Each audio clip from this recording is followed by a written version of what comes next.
Amber enters the grand hall of the Evergreen Resort, an imposing space where the sparkle of crystal chandeliers reflects off polished marble surfaces, creating an atmosphere of wealth and ostentation. The place looks like an arena, filled with people she never imagined she would see again.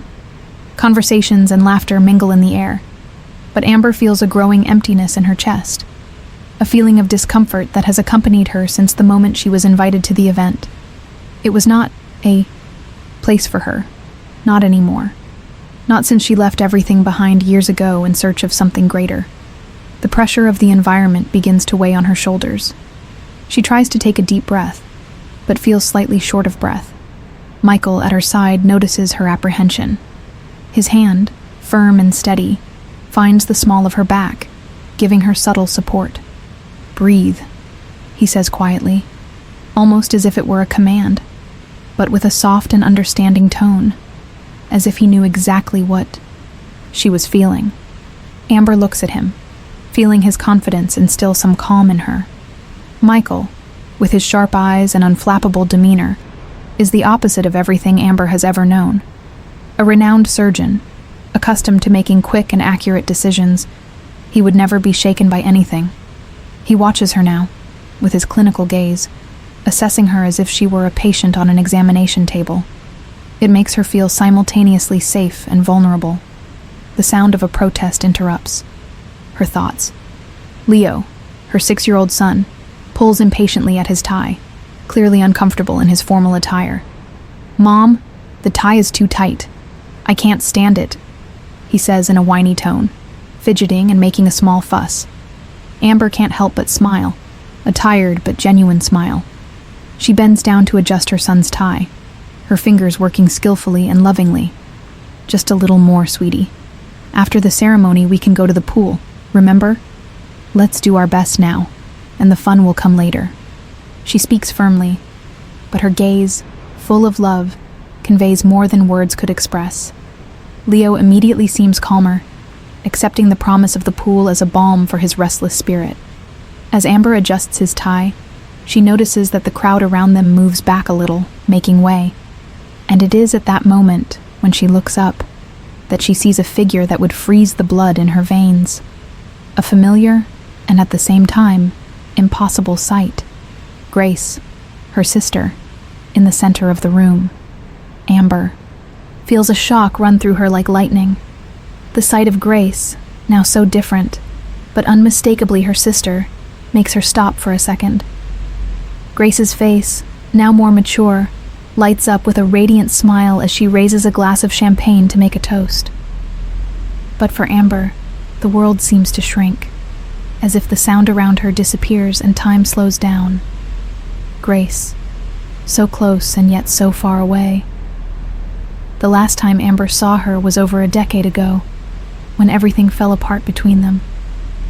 The simple act of looking at her now is a direct blow to the heart. What she didn't know at the time, but now understands painfully, is that she had been erased from Grace's life, just as Grace had been erased from hers. Amber tries to hide her reaction, but her hand on her champagne glass trembles, the only visible sign of the turmoil inside her. She doesn't notice the first exchange of glances, the brief moment of contact between Grace's eyes and hers, but it's as if an abyss has opened between them. "Amber?" Michael asks, his voice low but laden with tense curiosity. He senses the change in his wife, knows something has happened, but doesn't know exactly what. He watches her, Amber's hand still resting on the glass, while her eyes are fixed on Grace, who is now smiling at the room, unaware of the growing tension. At that moment, Amber's mother's reaction is swift, as if she has been waiting for this moment for years. She approaches with quick steps, her face pale, before turning into a mask of anger and shame. Her posture, which has always been so authoritative, becomes aggressive. "You shouldn't be here." Her mother's voice echoes through the hall, loud enough for all eyes to turn to the small scene unfolding. Amber feels the weight of shame again, as if she were a child being scolded in front of an audience, as if all the mistakes and failures of her past were haunting her in a single glance from her mother. For a moment, Amber finds herself transported back to her youth, to that rainy day when she was kicked out of the house with a simple warning: if you're not grateful enough to help out at the family practice, then don't come back. She feels the echo of that day, when the door closed behind her, leaving her in the rain, aimless, without support. But there, in the face of her mother's hostility, Amber takes a deep breath. She looks at Michael, and the light pressure of his hand on her back conveys the silent support she can always count on. He steps forward, not hesitating to defend his wife. My wife is a guest. She is the CEO of MedNova. We were personally invited by the groom, he says with firm calm, as if ending any possibility of discussion. His well-placed words manage to silence the growing murmur among the guests. The word CEO echoes through the hall, and Amber realizes that the entire room, composed largely of doctors and healthcare professionals, is now whispering about her. The word spreads like wildfire, and Amber hears whispers of recognition. CEO of MedNova, is that Amber Collins? A woman in a burgundy dress turns to her friend, her eyes sparkling with curiosity. Amber feels a chill run down her spine, but also a strange sense of power. She, who was once seen as the failed daughter, was now a successful woman. The mere mention of the company name, MedNova, brought out her new self. The woman who built something from scratch, who rejected her family's expectations and followed her own path. As the conversation around her continued, Amber couldn't help but wonder what her mother's now pale face meant when she saw the daughter she had so easily discarded. She was no longer the same girl who had been rejected. She was no longer vulnerable and full of fear. Time had transformed her, and now she was back, no longer with the insecurity of before, but with the strength of a woman who knew exactly who she was. Hi, Grace. Congratulations, Amber finally says, her voice calm and controlled, but the words carry a weight that Grace doesn't seem to understand. Grace's reaction is immediate. She flashes a fake smile that quickly fades, and Amber sees her sister's discomfort. The tension between the two is palpable. Then Leo's question breaks the silence, his childish curiosity offering a small distraction. Mom, is that lady in the white dress your friend? Amber looks at her son and feels a wave of affection. She was no longer the insecure young woman. She was a woman with a family she loved, with a future she had built with her own hands. Michael, with his hand back on her back, offers a silent word of support. He knows that this reunion would not be easy, but together, Amber and he have always supported each other. The past was something Amber could not change, but the present was something she could shape as she wished. She was ready to move on, and with a determined look, she decides that this would be just another step on the path she had chosen for her life. The atmosphere at Grace's wedding, which initially seemed like an event of glamour and sophistication, begins to feel like a prison to Amber. After the brief but memorable moment in the hall, she tries to maintain her composure, but her body is in a state of permanent tension. Michael notices the change and, without saying a word, holds her hand, keeping her steady by his side. He knows that the night is far from over, and that Amber still has to deal with many unresolved emotions. As the event continues, with guests chatting and waiters serving more glasses of champagne, Amber feels the weight of every glance. Some still look at her with curiosity, others perhaps with suspicion. She is no longer the same woman who left that house, but the reflection of her past follows her, relentless, like a shadow. She tries to avert her gaze from Grace, who is surrounded by friends and family, smiling at everyone, her image untouched by the obvious tension that hangs between them. The situation drags on for a few more minutes, until finally Amber finds herself overcome by an irrepressible need to breathe. She discreetly moves away from Michael, asking him for a moment alone. Unaware that this would be a mistake, she heads for the bathroom, trying to distance herself from the hustle and bustle of the event. The resort bathroom is luxurious but empty, with soft lighting creating an almost surreal atmosphere. Amber approaches the sink and begins to wash her hands, trying to calm her racing heart. The sound of water falling on the marble helps her focus, bringing her mind back to the present. She closes her eyes for a moment, seeking the balance she so desperately needs. But when she opens her eyes, she sees Grace behind her, her figure reflected in the mirror. The sight of her sister hits her with the same force as before. Grace is standing there, her face marked by frustration and anger, but with something else. Amber senses fear, a vulnerability she didn't expect, that she didn't expect to see in the sister who had left her behind. "Why did you do that?" Grace explodes, her voice breaking with emotion. Amber doesn't turn around immediately. She doesn't want to give Grace the pleasure of seeing her reaction, but she knows that confrontation is inevitable. The resentment is there, hanging in the air. Amber calmly dries her hands, and only then turns to look at her sister. The shock between the two is instantaneous. Grace, now with red eyes and smudged makeup, looks younger and more lost. Then Amber remembers. The anger shows, but so does the frustration, the pain, the fear that her facade of perfection is beginning to crumble. All of it is visible. "I didn't do anything, Grace," Amber says, with a calmness her sister clearly didn't expect. Her voice is controlled, but inside, Amber feels a storm of emotions. "I just went on with my life. I left and, well, you made your choices. I made mine." Grace stares at her accusingly, breathing heavily. "You destroyed everything. The wedding, the fiancé, our life. He doesn't know anything." Grace begins to cry, but it is a pent-up fury that spills over into tears, as if she is convincing herself that she was right, that the only reason Amber was there was to destroy her life. Amber feels the weight of the words, but she doesn't let it disarm her. She had always known that sooner or later her family's past would come back to haunt her.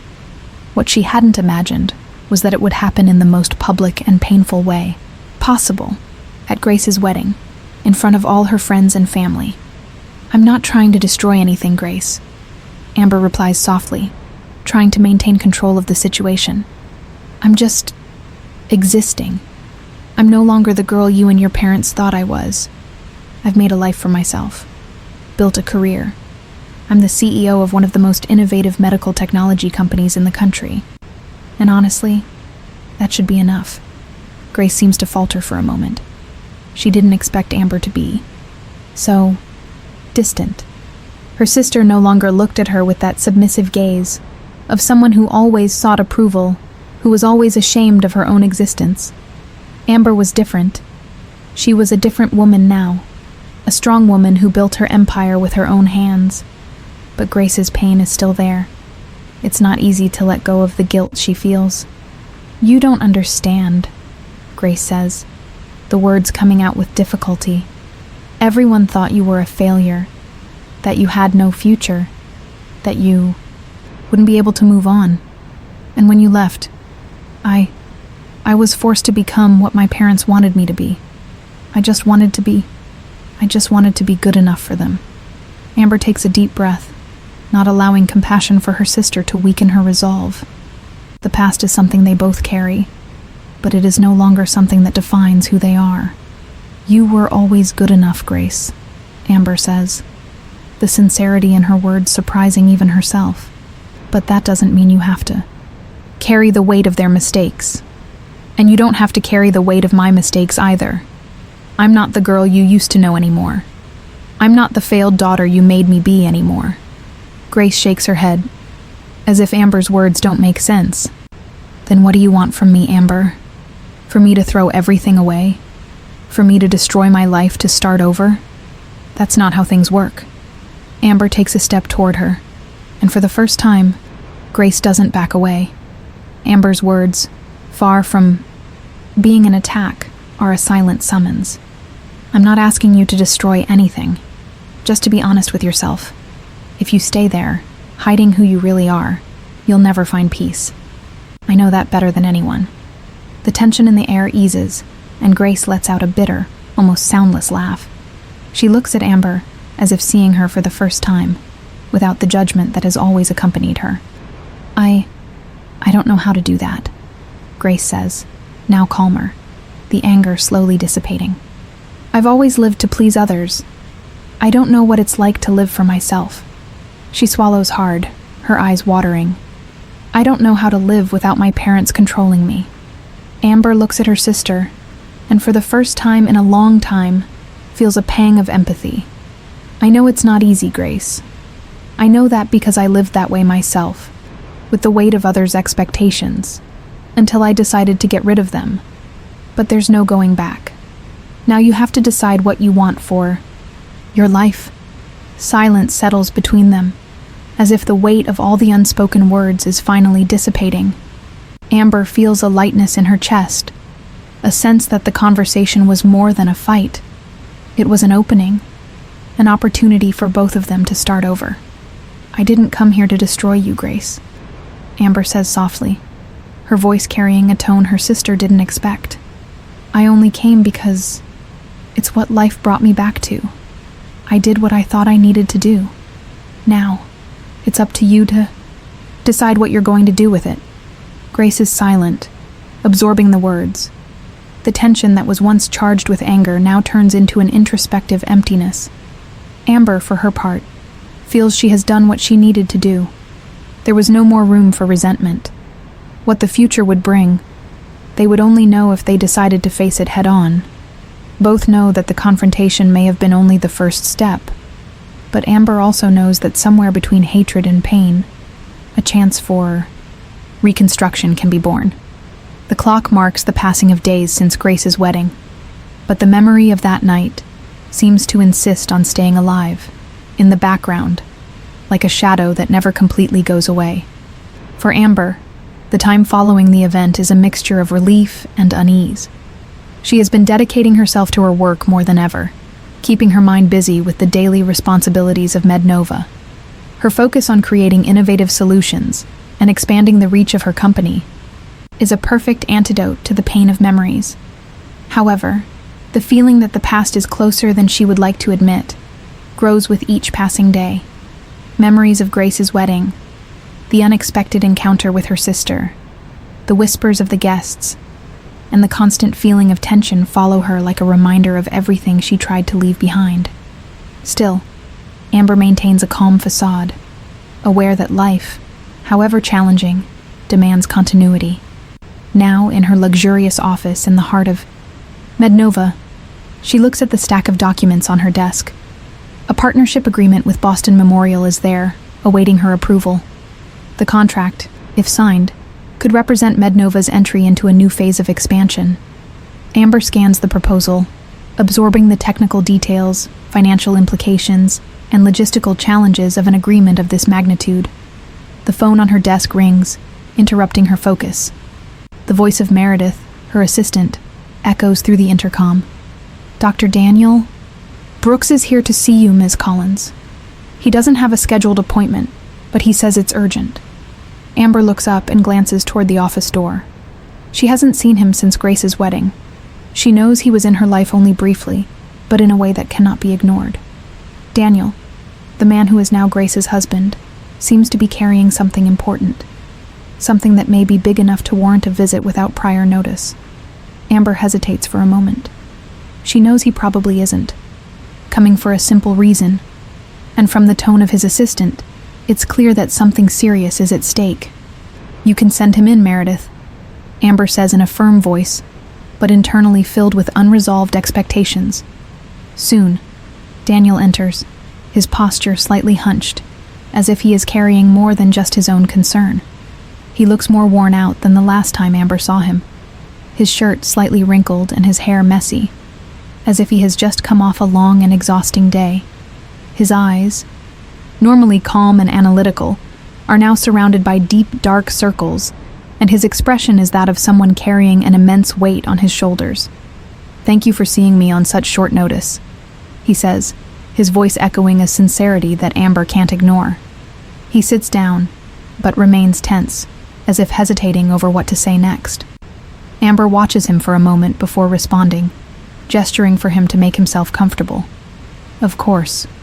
What can I do for you, Dr. Brooks?" The formality of her response hides the whirlwind of thoughts racing through her mind. The last time they met, the evening was full of revelations, and Amber knew this conversation would be no different. He seems to struggle to find the right words, his gaze searching for something in the empty space in front of him before settling on Amber. I came here because I discovered something I can't ignore, Amber. Something that is directly related to my wife, Grace, and your parents' practice. He begins, his eyes reflecting the concern he clearly cannot hide. Amber sits up straight in her chair, her body immediately alert to the seriousness of Daniel's words. She had already imagined that her family's past would come up again, but she had no idea it would happen so directly. I began investigating her past as part of an effort to better understand a few things. During the investigation, I found information that was inconsistent, that didn't add up. Records of practices and procedures that don't appear to have been performed. He pauses, as if trying to gather the courage to reveal more. I believe Grace was involved in something much more serious than any of us imagined. Amber feels a knot tightening in her stomach. Her intuition had already whispered about the possibility of corruption or illegal practices at the family clinic. But hearing this from Daniel is like a painful confirmation of everything she already suspected. She knew her parents had always been very focused on maintaining a facade of respectability and success, but she had never known how far this desire for image had taken them. I didn't know how much was involved, but when I started looking at the records, I saw that the situation is much worse than I imagined. Daniel continues, his voice now more urgent. Your parents' clinic has been involved in a series of frauds, Amber. They were charging for procedures that never happened. And Grace, well, she helped manipulate the records. She was directly involved in altering the billing codes. This has been going on for years. Amber cannot hide the surprise on her face, nor the pain she feels upon hearing those words. Her mother and father, people she always believed were merely victims of their own pride, now seem to be guilty of something much more serious. She feels a sense of betrayal creeping into her heart, but she also knows that, in a way, she always had that feeling, even without proof. Daniel's revelation only brings up the pain of the past.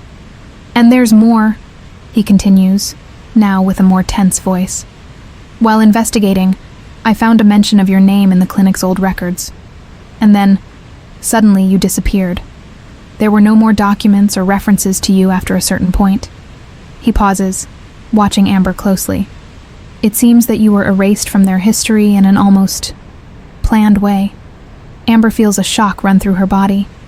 She had been painfully excluded from her family's life, but she never imagined it would have such a dark depth to it. She had never known the real reason why her parents had taken her away from everything. She had her suspicions, but hearing this from an outsider makes her question her own history, her own feelings towards those she called her parents. So, what do you intend to do about it? Amber asks, her voice laden with skepticism, but also with growing curiosity. The situation now seems out of her control, but she needs to understand what is going on before making any decisions. Daniel hesitates, looking at her with eyes filled with a pain that he seems to carry alone. I've already sent anonymous information to the authorities. They've already started investigating. I didn't know if I should involve you in this, but given that you're involved with MedNova, I thought you should know. The fraud could have much more serious consequences than we imagine. Amber is silent for a moment, processing everything Daniel has just revealed.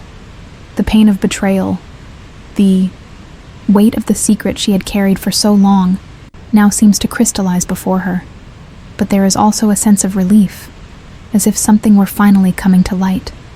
A truth she had always known, but never been able to confirm. She looks out the window of her office at the city below, and for a moment, she feels distant from everything she knew.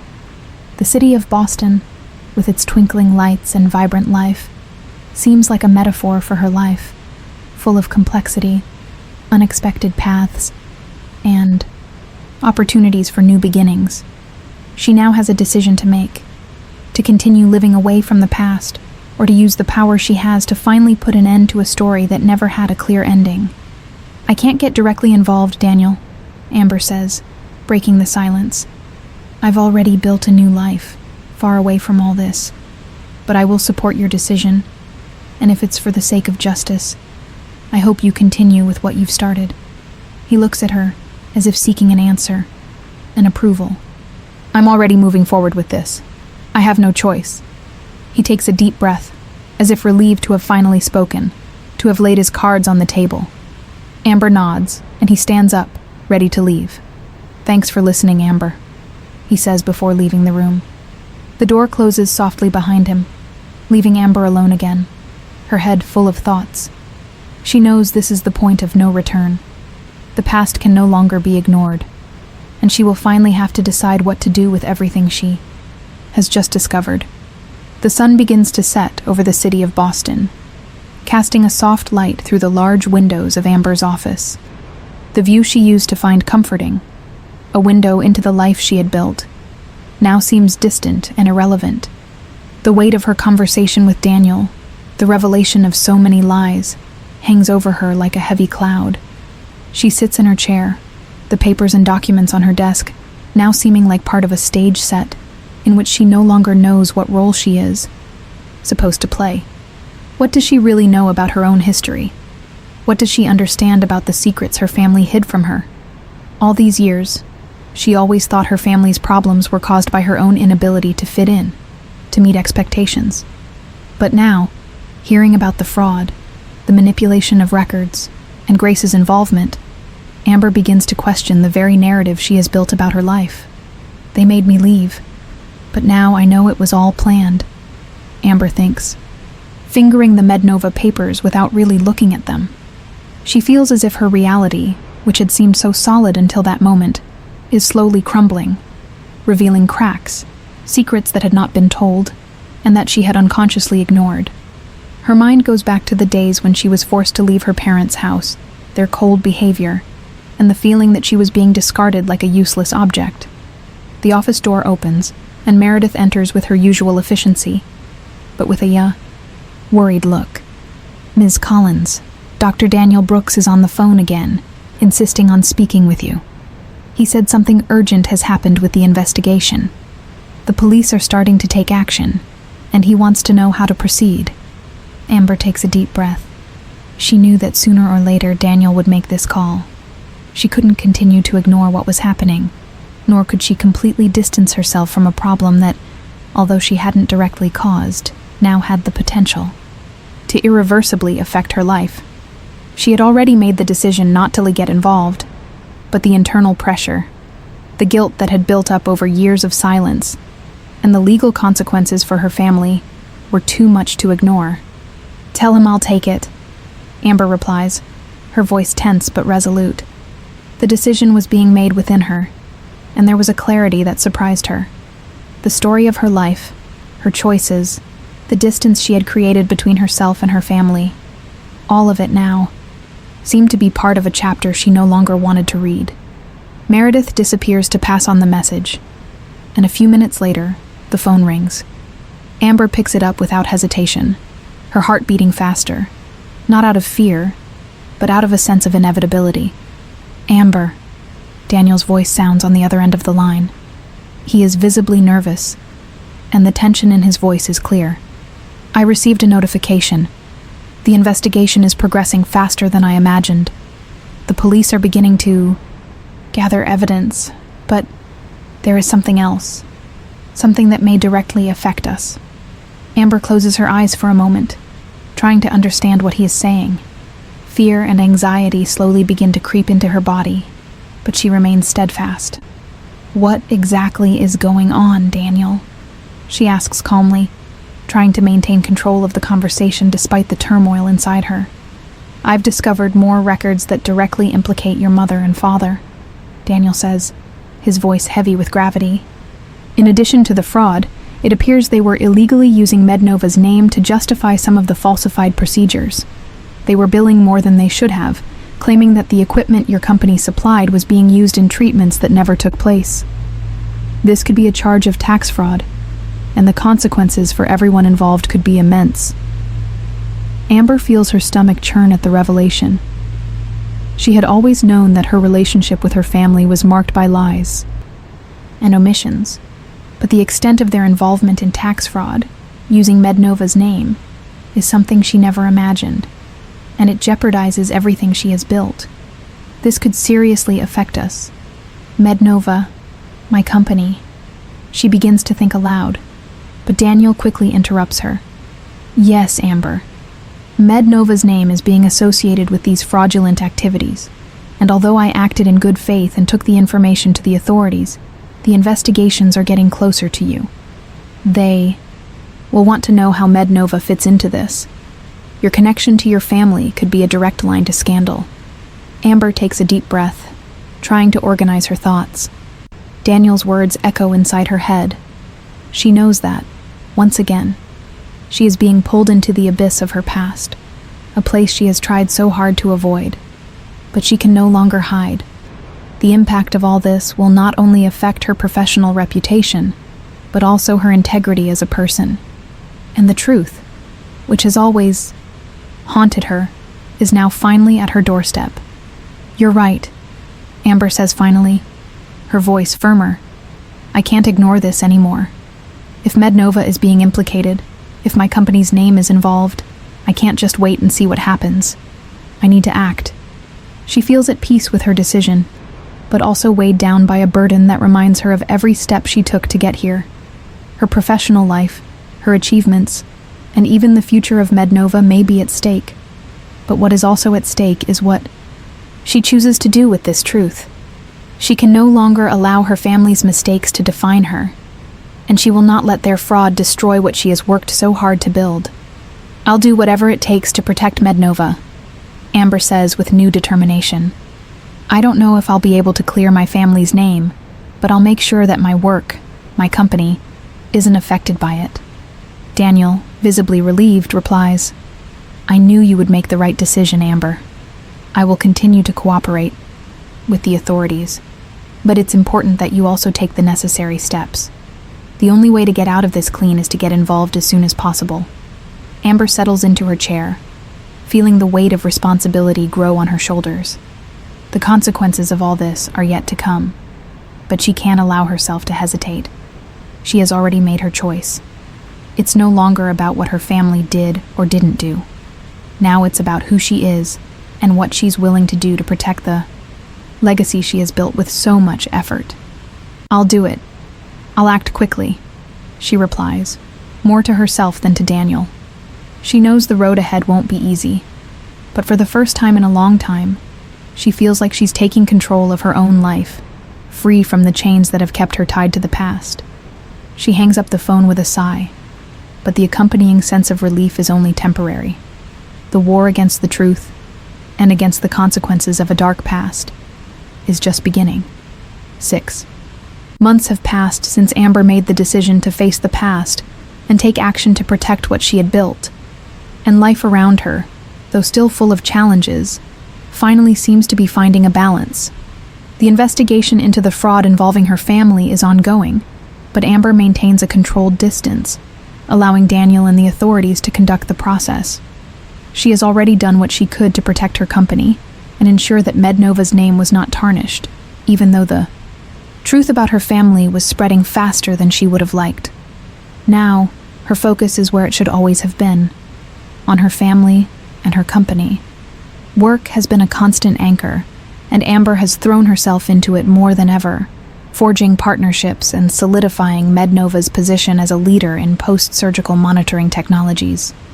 The positive impact her company has had in the healthcare field makes her feel that, as difficult as the last few months have been, she is finally doing something meaningful. And above all, she is doing it on her own, without the shadow of her family's expectations. The morning is quiet, with the sun filtering gently through the windows of Amber's office, creating a calm environment conducive to productivity. Amber is sitting at her desk, reviewing reports and closing contracts, when the sound of her son Leo's laughter invades her consciousness. She turns to the window and sees him running through the garden, his favorite superhero, Batman, clearly on his mind. He wears a makeshift cape that his mother made for him, running in circles and jumping from side to side, his tireless energy creating a scene of life and lightness outside the office walls. "Mom! Look, I'm saving the world!" Leo shouts, with contagious joy. Amber smiles, feeling the purity of his happiness invade her heart.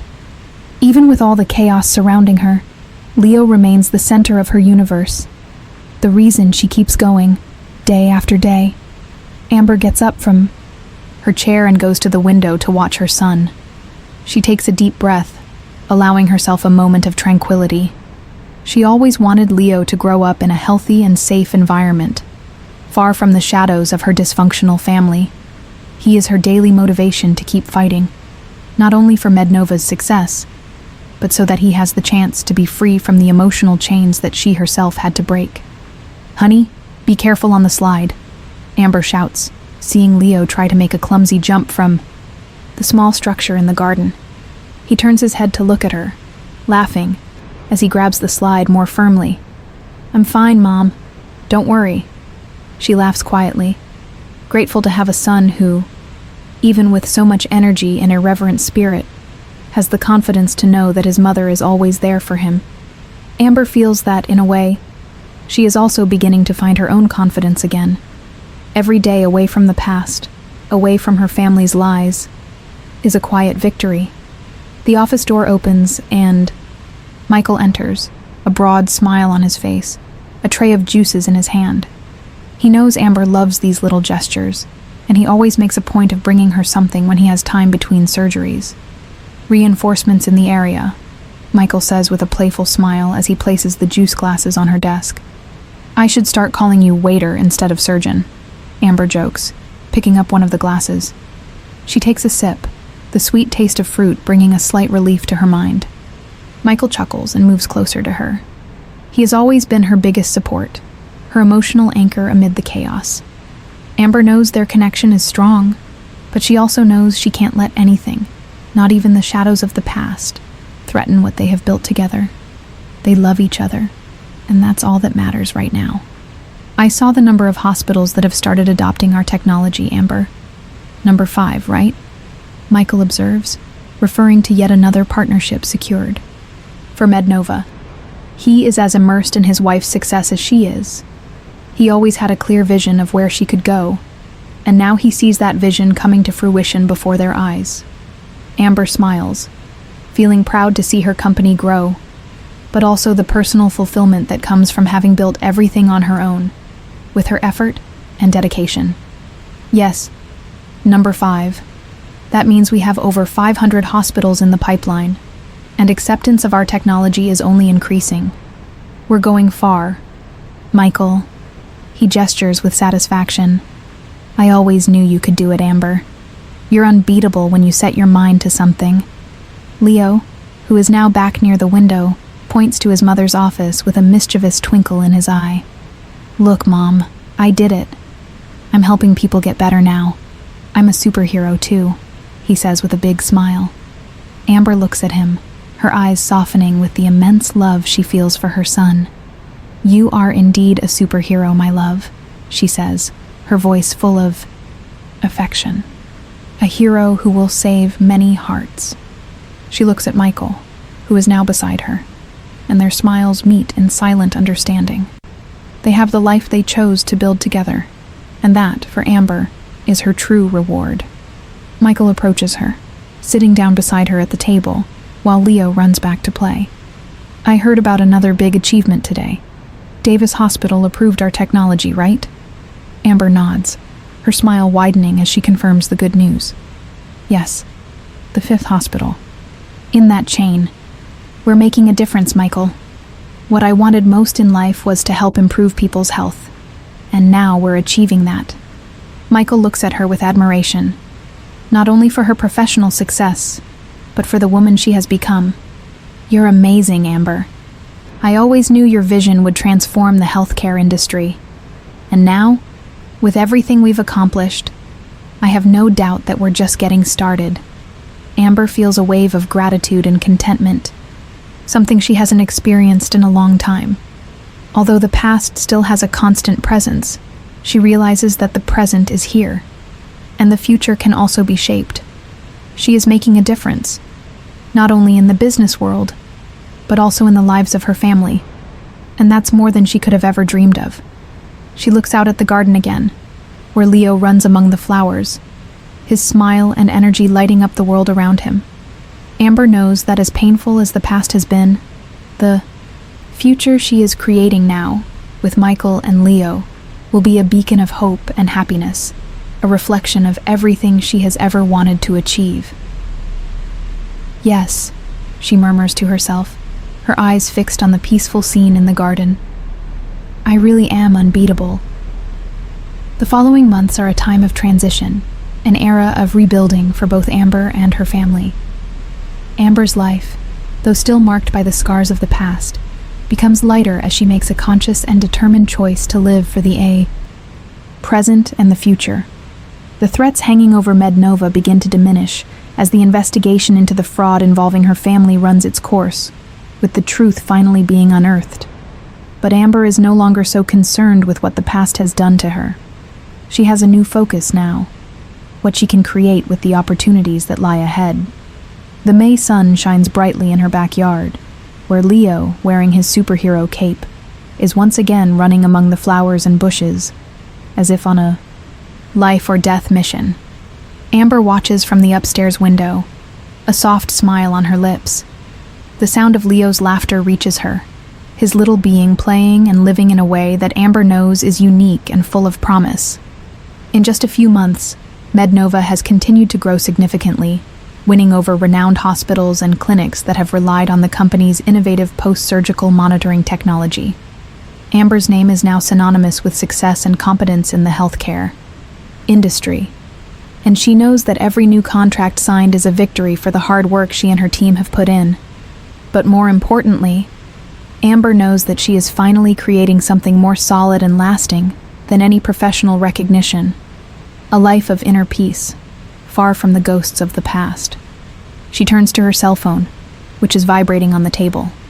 The notification is from Michael, who sends a short message. Picking Leo up early. Zoo day. Wanna come? Amber smiles, knowing that these small moments of tranquility with her family are all that really matter. She puts her phone back on the table and quickly descends the stairs, her heart light, free from the anguish that consumed her months ago. When she arrives in the garden, Leo is, as always, trying to do something grand with his childish energy.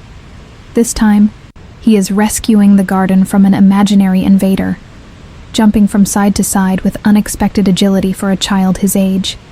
Mom, I saved the whole garden from the villain, Leo exclaims proudly, striking a heroic pose.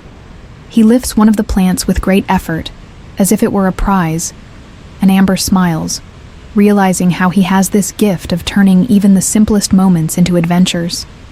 You're the real hero, Leo, Amber says, bending down to hug him. She feels an indescribable peace. Even with all the chaos and storm she has faced, the moments with him and Michael are the refuge where she finds her true strength. Michael arrives in the garden with a tray of lemonade, his hands perfect for a surgeon's precision, but also gentle and careful with small gestures of affection toward his family. He approaches them with a calm smile, knowing that what he has built with Amber is not just a business success story, but a genuine life, made of love and trust. Refills, Michael says, handing over the glasses of lemonade with a gentle theatricality that makes Leo laugh at his exaggerated way of delivering the drinks. Amber, her eyes shining with satisfaction, watches the scene, feeling deep gratitude for this new chapter she has the privilege of experiencing. Thank you, sir, Leo says, taking the glass with an exaggerated smile, imitating the formal manners of a true gentleman before taking a big sip.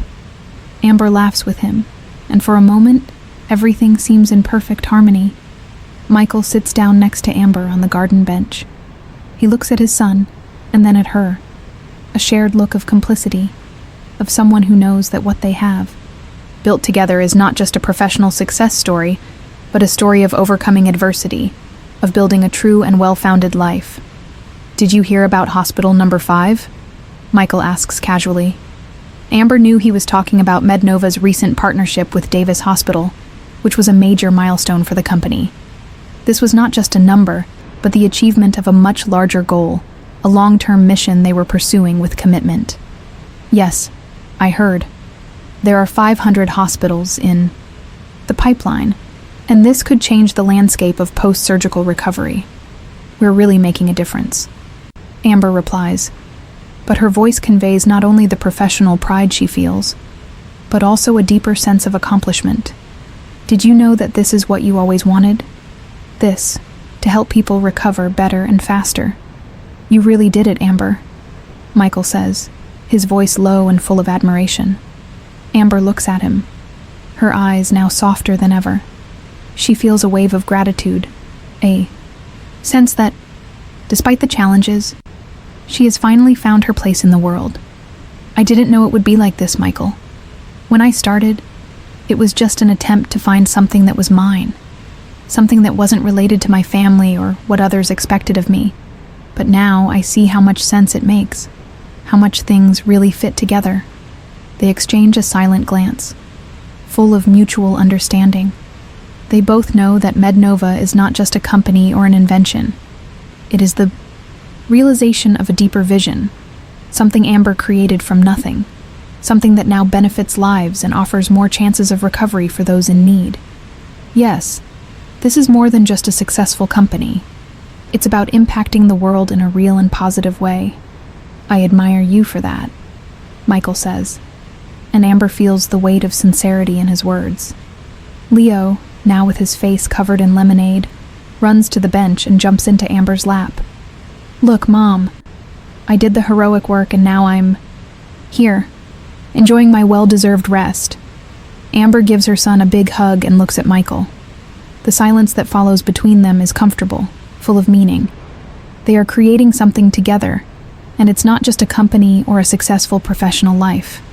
They are creating a home, a family, and above all, a future. With a smile, Amber observes the scene. Her happy son, Michael, by her side. The success of MedNova expanding, and the days bringing more joy than she could have imagined. For the first time in a long time, she allows herself to rest in the certainty that the peace she sought is finally within her reach. I'll do whatever it takes. For them. For us. Amber thinks. And this time, it's no longer a battle against the past, or a fight against what has been done. Now, it's a journey toward the future. A future where she, her family, and her company will be everything she has ever dreamed of being. And for the first time, Amber knows she is on the right path.